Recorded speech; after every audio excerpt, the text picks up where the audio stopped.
WBSRB GNM এর যে staff নার্সের ক্যান্ডিডেট ছিলে তো গ্রেড 2 এর, তো তোমরা অনেকদিন ধরে অপেক্ষা করছিল কবে আমাদের ইন্টারভিউর নোটিশ আসবে, কবে থেকে আমরা আমাদের যে কল লেটার সেটাকে ইন্টারভিউ সেটাকে আমরা ডাউনলোড করতে পারবো, আমাদের প্লেস কোথায় হবে, আমাদের টাইম কবে হবে।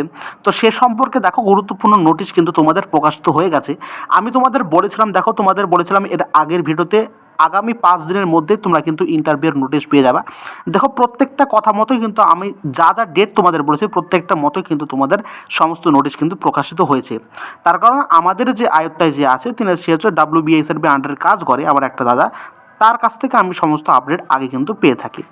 দেখো আমি তোমাদের একটা কথা তার আগে বলে দিই, তোমরা কীভাবে ইন্টারভিউর কল লেটারকে চেক করবা, কীভাবে দেখবা, সমস্ত ডিটেলস আমি তোমাদের এই ভিডিওটা বলে দিচ্ছি, মনোযোগ সহকারে দেখো। তার আগে একটা কথা বলি, দেখো বন্ধুরা, তোমাদের এর পরবর্তী ক্ষেত্রে ইন্টারভিউর সমস্ত আপডেট, ইন্টারভিউ তুমি যদি চান্স পেয়ে যাও তারপর তোমাকে কী কী করতে হবে, ঠিক আছে, তারপর ইন্টারভিউর জন্য তোমাদের যদি কোনো কিছু ভুল ভ্রান্তি হয় সেগুলো কীভাবে সংশোধন করবা, সমস্ত কিছু আমাকে কমেন্ট করবা, তাহলেই আমি সেই কমেন্টের পরিপ্রেক্ষিতে আমি তোমাদের কিন্তু ভিডিও সলিউশন বা ভিডিও তোমাদের বানিয়ে দেবো, ঠিক আছে। সেজন্য অবশ্যই সাবস্ক্রাইব করে চ্যানেলের পাশে যুক্ত থাকো, তার কারণ যখন যখন বোর্ড থেকে তোমাদের নানান আপডেট আসবে অফিসিয়ালিভাবে তখন আমি একদম অ্যাকিউরেটভাবে তোমাদের ঠিকঠাক করে বলে দেবো। সেজন্য যারা যারা জিএনএম আমার ভাই বোনেরা রয়েছে ক্যান্ডিডেট, তারা অবশ্যই সাবস্ক্রাইব করে চ্যানেলের পাশে যুক্ত হয়ে থাকতে পারো। দেখো সরি, তোমাদের যে বিষয়টা এখানে নোটিশটাই বলে দেওয়া হয়েছে, সেখানে তোমাদের মেমো নম্বর তোমাদের এখানে কিন্তু উল্লেখ করে দেওয়া হয়েছে। দেখো দেখতে পাচ্ছ এই মেমো নম্বরটা ইন্টারভিউর নোটিশে তোমাদের বলেছে। দেখো স্টাফ নার্স কাদের কাদের এখানে উল্লেখ করেছে এটা ভালো করে দেখে নিতে পারো। তোমাদের ডেট সম্পর্কে এখানে 3টে কিন্তু দিয়ে দেওয়া হয়েছে, মেমোর সাথে ডেট সমস্ত কিছু তোমাদের দিয়ে দেওয়া হয়েছে, তোমরা আশা করছি এখান থেকে বুঝতে পারবা। তো তোমাদের ডেট, ইন্টারভিউর ডেট পড়েছে, দেখো তোমাদের 3 তারিখ পড়েছে, 29 থেকে শুরু করে 29, 30, 31, 2, 3, 5, 6, 7 এভাবে ইন্ডিভিজুয়ালি এই তারিখগুলোর মধ্যে তোমাদের কিন্তু ইন্টারভিউটা কন্ডাক্ট হবে, বুঝতে পারলে তো।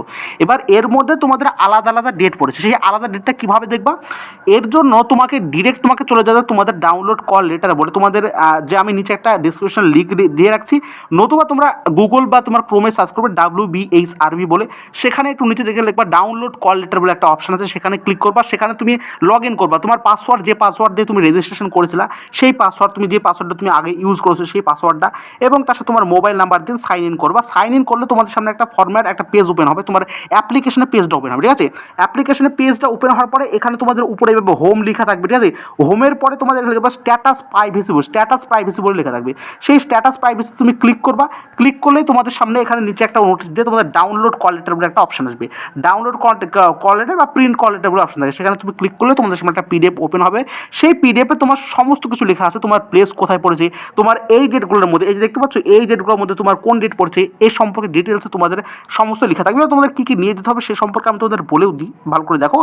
এবং এখানেও এই একই জিনিসগুলো লেখা আছে, তোমাদের কল লেটারও কিন্তু ঠিকঠাকভাবে এই একই জিনিসগুলো লেখা আছে, তোমরা সেগুলো ভালো করে পড়ে নেবা। আমি তাও তোমাদের বলি, তোমাদের দেখো আমি তোমাদের বলি সেটা হচ্ছে রিপোর্টিং টাইম এবং ডেটের মধ্যে তোমাদের কিন্তু ঠিকঠাকভাবে যেতে হবে, না হলে কিন্তু তোমাদের অসুবিধা, বুঝলে তো। আর এমনি তোমাদের কল লেটারটাকে অবশ্যই তোমাকে ডাউনলোড করতে হবে। প্রথম একটা কল লেটার দেখবা, তার নিচে একটা কিন্তু কল লেটার একটা মানে একটা পেজ দেওয়া আছে, ঠিক আছে, সেই পেজটা তোমাকে কিন্তু প্রিন্ট আউট করে বের করে নিতে হবে, সেই পেজটা কিন্তু তোমাকে নিয়ে যেতে হবে। এবং আমি বলবো প্রত্যেকটা যেখানে দেখতে পাচ্ছ প্রত্যেকটার একটা একটা করে জেরক্স কপি তোমরা রেখে দেবে, না হলে পরবর্তীতে সমস্যা হতে পারে। এবং তার সাথে তোমার যদি কোনো হয়ে থাকে, ইন্টার্নশিপ করো বা বিভিন্ন কোনো কিছু যদি তুমি করে থাকো, এমনটা যদি হয়ে থাকে, তাহলে তার একটা ডকুমেন্ট সেগুলোও কিন্তু নিয়ে যাবে। অর্থাৎ তোমার পার্সোনালি যে সমস্ত ডকুমেন্টসগুলো অ্যাকচুয়ালি থাকে সমস্ত ডকুমেন্টসগুলোই নিয়ে যাবে, আমি এটা বলবো। আর এখানে যেগুলো লেখা আছে সেগুলোর নিজস্ব মানে অরিজিনালটা রাখবা, তার সাথে সেলফ অ্যাটাচমেন্ট একটা জিনিস রাখবা, আর অবশ্যই তোমার একটা ফটোকপি 2 কপি ফটোকপি নিয়ে যেতে পারো, ঠিক আছে। এই হচ্ছে বিষয়বস্তু। নেক্সট তোমাদের হচ্ছে ইন্টারভিউ ঠিকঠাক টাইমে বসতে হবে, কল লেটার, ID প্রুফ তোমার কিন্তু নিয়ে যেতে হবে, এবং তোমাদের রেজিস্ট্রেশনের সার্টিফিকেট WBNC থেকে দেওয়া হয়েছিল সেই রেজিস্ট্রেশন সার্টিফিকেটটা নিয়ে যাবা, তার কিন্তু কপি নিয়ে যাবা, ঠিক আছে। এবং তো ওখানে বেঙ্গলি বা নেপালি এই দুটোর মধ্যে যে কোনো একটা ভাষা তোমাকে জানলেই হবে, এখানে বলা হয়েছে। তোমার এমনি তোমার যদি কোনো ডকুমেন্টস থাকে সেগুলো তোমরা নিয়ে যেতে পারো, দেখো 5 নম্বরে এটাই বলা হয়েছে, ঠিক আছে। আর এমনি তোমার মোবাইল ফোন বা ল্যাপটপ স্ক্যানার কোনো কিছু তোমাকে কিন্তু মানে অ্যালাউ করা যাবে না, ঠিক আছে। কোনো TA বা DA কোনো কিছু কিন্তু অ্যাডমিশন করানো যাবে না, ঠিক আছে। তারপর তোমার নো call letter download through the official, the call letter download, তুমি অফিসিয়াল আমি কীভাবে ডাউনলোড করতে পারবো সেই সম্পর্কে তো বলে দিলাম, সেই কল লেটারটা তোমার কিন্তু নিয়ে যাবে, প্রিন্টেড কপি পাবে, ঠিক আছে। আর এমনি তোমার রেজিস্ট্রেশন সার্টিফিকেট, তার যে প্রিন্টেড কপি, এগুলো তোমাকে বাংলা বা নেপালি ভাষা জানতে হবে, এগুলো সম্পর্কে ওরা বলেছে, ঠিক আছে। আর তোমাদের দেখবা ইন্টারভিউ আমি বললাম প্রথমে একটা তোমাদের ইন্টারভিউর একটা কল লেটার থাকবে, তার নিচে একটা পেজ থাকবে, সেখানে কিছু আমি ড্যাশ পূরণ থাকবে, মানে শূন্যস্থান পূরণ এভাবে থাকবে, মানে সেখানে তোমাদের লিখতে হবে, বুঝলে। সেজন্য তোমাকে ব্ল্যাক বা ব্লু কালারের একটা পেন তোমাকে নিয়ে যেতে হবে, সেখানে গিয়ে তোমাকে ওরা কিছু একটা বলবে সেই জিনিসটা তোমাদের ওখানে লিখতে হবে, বুঝতে পারলে তো? সেজন্য ওটা একটা প্রিন্ট আউট কপি নিয়ে যাবা। এবং পরবর্তী ক্ষেত্রে ইন্টারভিউর সমস্ত আপডেট এবং তোমার কোন কোন জায়গা জেলাভিত্তিক যখন যখন এই তোমাদের ইন্টারভিউ ভিত্তিতে তোমাদের যখন রিকোয়ারমেন্ট হবে সেখানে কী কী প্রয়োজন সমস্ত কিছু আপডেট কিন্তু এখান থেকে পেয়ে যাবে। তাই অবশ্যই জিএনএম যে সমস্ত ভাই বোনেরা আছে তারা কিন্তু সাবস্ক্রাইব করে চ্যানেলের পাশে যুক্ত থাকতে পারো। আমরা এখানে শেষ করছি, দেখা হচ্ছে পরবর্তী আবার অন্যান্য কোনো একটা যদি আপডেট আসে বা ইন্টারভিউর যখন পরবর্তী ক্ষেত্রে আবার কোনো আপডেট আসবে তখন আমি তোমাদের আবার জানাচ্ছি আগে, ঠিক আছে? ধন্যবাদ বন্ধুরা, দেখা হচ্ছে পরবর্তী সুন্দর ভিডিওতে। Thank you so much.